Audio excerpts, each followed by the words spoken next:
ওটা ভাড়া কি টাকা হল? আর ওইখান দিকে ভাড়া হইল 6 টাকা। 6 টাকা সদায় মই কেলে গিয়া 5 টাকা কৰি তো তোর মিয়া গিটার কি হইছি 1 টাকা যে বাড়ি লই আসা হ্যাঁ এই 5 টাকা তো লো এই যে আপনার 6 টাকা লোক আর নেতা আছে, আপনি কি ভুলে গেলাম নাকি? হেমন্ত বিশ্ব শর্মা কি কইছিল আপনার মনত নাই? যোনে যেনেকে পাৰে মিয়া কষ্ট দিয়ক না, আপুনিও দিয়ক না। ৰিক্সাত উঠিলে 5 টকা ভাড়া হলে 4 টকা দি দিয়ে।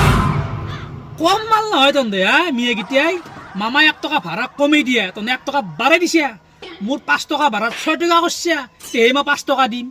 কথাতে আছে নহয় অসমীয়ার কথা মিয়ার মাথা। এই যে দাদা আপনি কি ভাবছেন এই হেমন্ত বিশ্ব শর্মা যদি ডালে ডালে থাকবে আমি ওইটা গাছেই থাকবে না, মাকসু হাই। তুমি যদি হারাম মানুষ আমি অত ভালো না দেখছি তোমার বউকে আমি এত একটা কালো